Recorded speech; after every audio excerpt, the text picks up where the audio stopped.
Hello, my name is Kasiyuan Wang. I am currently a PhD student at the University of Sydney under the supervision of Professor Dong Zhu. Today, I'm very glad to introduce our work, Sequential Point Cloud Upsampling, by exploiting multi-scale temporal dependency. I will introduce our work in 4 parts. First, let me introduce the background of the point cloud and the demand for point cloud upsampling. Point cloud is one of the most popular data structures to describe 3D objects and scenes, consisting of the 3D coordinates along with the corresponding attributes. However, different from the 2D images and videos, point cloud data has an unordered and irregular structure, which makes developing algorithms for point clouds more challenging.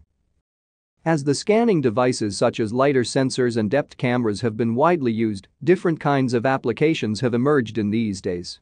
However, the point cloud data collected from the devices are usually sparse, noisy and non-uniform, which inevitably brings considerable challenges to the subsequent usage, such as object detection or 3D reconstruction. Point cloud upsampling aims to recover the 3D objects and scenes with denser and more uniform points, which is beneficial to address the sparse and no uniform issues in the raw point cloud data. Several point cloud upsampling methods based on the single frame have been proposed.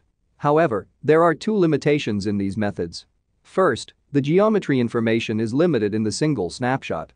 Second, all the methods adopt the patch-based strategy, which neglects the knowledge of the global shapes. Considering that 3D sensors usually capture point cloud sequences instead of individual point cloud snapshot, we attempt to exploit the temporal information to help enhance the point cloud upsampling. To process the point cloud sequence, a very straightforward way is to convert the 3D point cloud data into voxels and then perform 4D convolution on the voxels.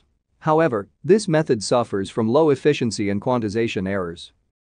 Other methods either use RNN and LSTM networks to model long-term motion information contained in the whole point cloud sequence or focus on the short-term motion between the adjacent frames such as 3D scene flow.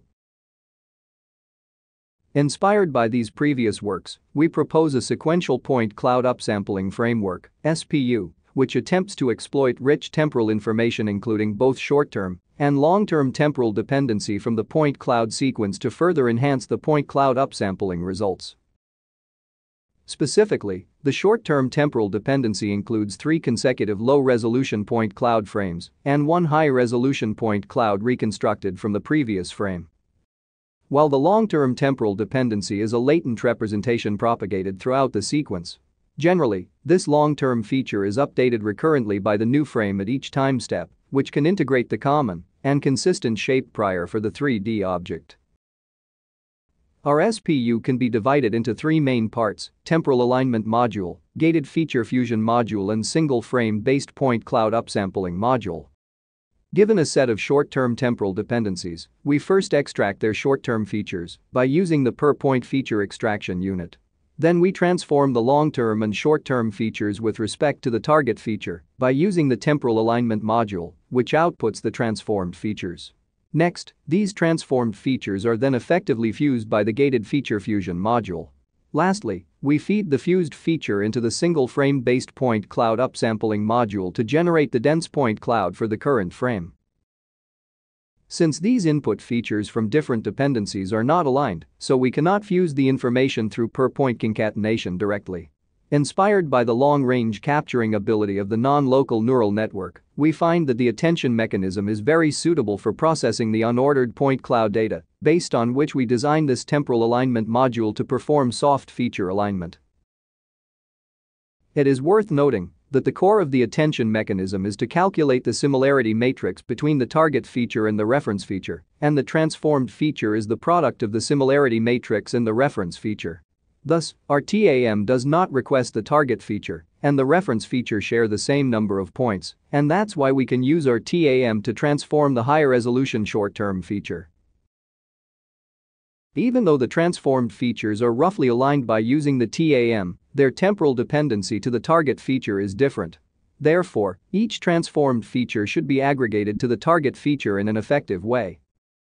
Here we first use a set of MLPs and average pooling layers to calculate the corresponding normalized gated values for each transformed feature. Before weighting the transformed features, each transformed feature is combined with the target feature to further improve the robustness. Then we concatenate the weighted transformed features and produce the final fused feature after another MLP layer. All the existing single-frame-based point cloud upsampling methods can be readily incorporated into our SPU framework. These methods can be mainly divided into two parts, per point feature extraction unit and frame-based point cloud upsampling module. For all these methods, we totally follow their network architecture and loss functions during training. We use 3-point cloud sequence datasets DYNA, COMA and MSR Action3D to evaluate our SPU framework. Specifically, we prepare for a large number of short clips, where each clip including 9 consecutive frames. We use farthest point sampling method to produce 256 points for each input frame and 1024 points for each ground truth frame. In terms of evaluation metrics, we follow PU-GAN to use chamfer distance, Hausdorff distance, point to surface distance, and the uniformity score to evaluate our upsampling results. Here are some experimental results. We first compare our SPU methods with the state-of-the-art single-frame-based methods on the DYNA and COMA datasets. The upsampling results on these two datasets are summarized in the two tables, and our proposed SPU methods outperform the single-frame-based counterparts by a large margin in terms of all the evaluation metrics. Besides the quantitative results, we also provide visualization results for both datasets. When compared with the single-frame-based methods, which can only exploit spatial shape priors, our proposed SPU framework can effectively take advantage of temporal information. Thus, our SPU methods can produce high-quality upsampling results with more uniformly distributed points and fewer artifacts. Please see the highlighted parts in the boxes. Apart from the default upsampling ratio 4, we also compare our SPU methods with the single-frame-based methods at 4 different upsampling ratios, and our SPU methods still outperform their single-frame-based counterparts at different upsampling ratios. In addition, to evaluate the generalization capability of our SPU, we evaluate different methods on the challenging real-scan dataset MSR Action3D by directly using their models pre-trained on the DYNA dataset. The results show that it is also beneficial to use our SPU methods to improve the upsampling results on the real-scan dataset. To verify the contributions of our proposed modules and different temporal dependencies, we also conduct an ablation study on the DYNA dataset.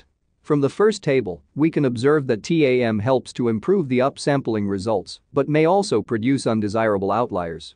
While GFFM can effectively fuse multiple transformed features, which can alleviate the outlier issue. From the second table, we can observe that it is beneficial to use the low-resolution short-term features from the neighboring frames.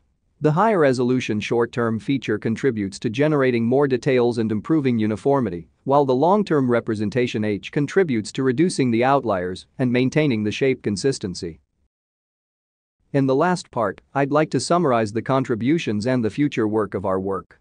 Our work is one of the earliest attempts to exploit different temporal dependencies, including long short-term and multi-scale information from the point cloud sequence.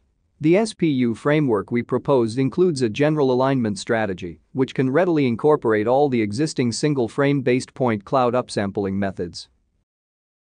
However, there are still some limitations in our SPU framework. We use the whole frame as the input of our network instead of the commonly used patch-based strategy, which may fail to handle more complex scenarios and meanwhile consumes large memory. Therefore, in our future work, we will study how to extend our SPU framework into a patch-based version without sacrificing global shape consistency. Thanks for watching.